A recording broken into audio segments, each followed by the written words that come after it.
Welcome sa Dries TV. Kung interesado ka sa ganitong news, huwag kalimutang isubscribe ang ating YouTube channel. Maraming salamat! Welcome back again sa ating YouTube channel mga kakimpaw, and sa update natin ito, pag-uusapan natin ay tungkol sa mga importanteng kaganapan kina Kim and syempre kay Paolo Avellino. So ang pag-uusapan natin sa update na to ay may kinalaman nga po sa nakakaiyak na statement ni Chinita Princess mga kakimpaw. Nakakaiyak na nakakakilig. Bakit nga kaya? Yan ang pag-uusapan natin. And syempre, bakit nga kaya nagmamadaling umuwi si Chinita Princess after po ng It's Showtime? Nako, bakit nga kaya, no? Yan ang pag-uusapan natin. And syempre, tatalakayin din natin etong back-to-back victories. Anong meron dyan sa back-to-back victories na yan? Ako, ang dami nating pag-uusapan sa update na to, kaya sana po ay tapusin ninyo at huwag kayong mag-skip sa video na to. Pero bago po ang lahat, maraming salamat sa inyong patuloy na pag-support at pagsubaybay sa mga daily update natin. Kaya naman bilang pasasalamat, narito po ang isang napili kong komento patungkol ito sa naging previous update. Mula ito kay Ginang Norma Dayag. Sabi niya, "Good PM Dries TBO, what a joy upon reading your caption. Indeed, my heart's leap up when I read your blogs about them. Yes, if your blogger legit, then no worries na. Very supportive your YP. So please, Paolo, if you really meant with each other, then we are very much happy for you both and God's plan for you that you are really meant with each other. God bless you both. Congratulations for your vote, for your winning both the SDA. Only Kim is in rank 2 next to you. God bless you both, and we are very happy for your legit blogs about them. To God be the highest glory now and forever." Napakagandang komento, Ginang Norma Dayag. So, huwag kayong mag-alala, no? Dahil mukhang si Kim and Paula Avellino po, talagang nilaladlad na po nila yung katotohanan sa kanila. Kasi hindi naman po yan si Paolo maglalapag ng mga ganyang klaseng paayuda na magkasama sila sa Norway, sa snow, tapos meron silang picture together, 'di ba? Isang way na po yun ni Paolo, mga kakimpaw. Inuunti-unti na po niya tayo na talaga namang gusto niya ipakita na, o eto kami, action speaks louder than words, na kahit hindi kami umamin sa publiko, eto yung status natin. So dun palang maging kampante na po tayo, mga kakimpaw. Sobrang saya talaga namang nag-uumapaw ang ating mga puso nang makita po natin itong paayuda ni Paolo sa Discord, and hopefully nakita nyo po yung inilapag ni Paolo na picture nilang dalawa ni Kim na nakaupo po sa snow. Sino pa yung hindi pa po nakakakita niyan? Inilapag ko po yan sa update natin kanina, yung sinundan po nitong vlog ko ngayon. Nasa baba lang yan, mga kakimpaw. Inilapag ko po doon. Hindi ko kayo matiis eh. Gusto ko nakikita nyo rin po talaga yung picture na yon. Kaya kahit labag, pinakita ko na rin kasi in-upload na rin naman po ng isang account. So, nilagay ko yung pangalan niya doon, and doon ko kinuha. 'Di ba? Siya po talaga yung nag-upload since nasa public na rin naman. So, maraming salamat po sa inyong mga komento. God bless po at mabuhay kayo.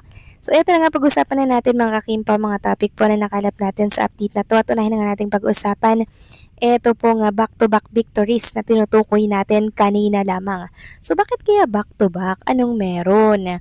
So 2024, si Kim Chiu po ang nanalo, 'di ba, para sa SDA. Then 2026, abay si Paula Avellino, kaya natin nasabing back-to-back. So ayan nga dito kay Lani, back-to-back victories for Paolo. Different year, different winners. The same love, the same unwavering support. Countless heart united. Congratulations, Kim and Paolo. We couldn't be happier for you both. So yun po pala yung back-to-back na tinutukoy natin. Samantalang pag-usapan naman natin ang tungkol naman dito sa naging statement po ni Chinita Princess na talaga namang nagpaluha po sa ilang Kim Pao fans, at the same time ay nagpakilig din. So bakit nga kaya? Anong statement yan ni Kim? Ayon sa kanya kanina, "Congratulations to the Alibi and especially Paolo Avellino." Tinag niya talaga si Paolo for bringing home the award. Actually, hindi pa niya nadadala dito, pero panalo na siya. So, dapat iuwi niya muna yung tropeyo na yan, di ba? Sabi pa niya, "For bringing home the award, this just proves that wala tayong sinusuko ang laban. Fighting, Aja, I love you all so much. Ay, may paalabo si Kim. Thank you for your always being my best support system. Ayan, tinag niya po ang Team KCG, Kimers, hashtag Kimpaw. O, diba? Nakakatuwa. Nakakataba ng puso itong mensahe ni Kim Chu dahil meron po siyang pa-I love you dito.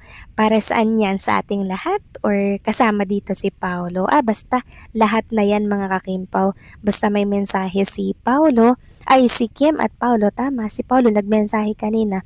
Nagpapasalamat po siya mga kakimpaw sa mga bumoto at talaga namang nag-effort. Samantalang talakayin naman natin ang tungkol naman po dito sa nakita po natin na rehearsal ni Chinita Princess mga kakimpaw. Kaya pala siya ay nagmamadali pong lumabas at umuwi po mula po sa Ed Showtime. Kanina di ba live na live po ang Ed Showtime. Ngayon, nagmamadali si Kim Chiu na para bang may emergency.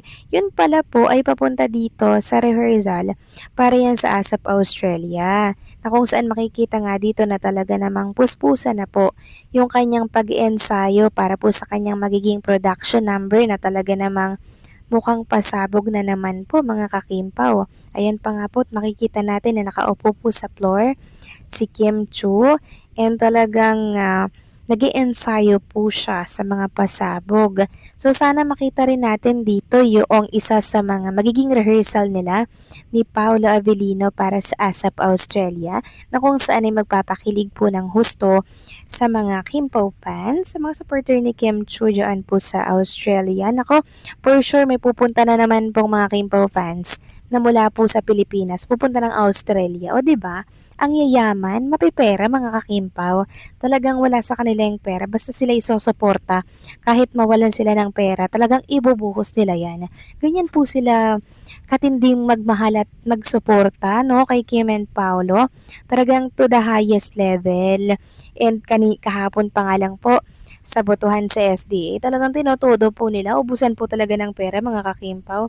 Kaya sana po sa mga Kimpaw fans dyan ha, sana nagtira pa po kayo ng, alam nyo na, ng budget nyo dyan. Baka inubos nyo na po yun sa kakaboto sa SDA. Pero worth it naman po. Alam ko, naintindihan ko na masaya din kayo kahit medyo naubusan tayo ng pera dyan. Kakaboto, okay lang yun. Basta may uwi natin yung award para po sa SDA. And napasaya natin si Kim and Paolo Avellino. Wala yan. 'Di ba? Sabi nga nila, enjoyin lang natin yung buhay. You only live once eh. Kaya kung saan ka masaya, saan ka nag enjoy doon mo i-google yung oras mo. nag enjoy tayo kay Kim and Paolo.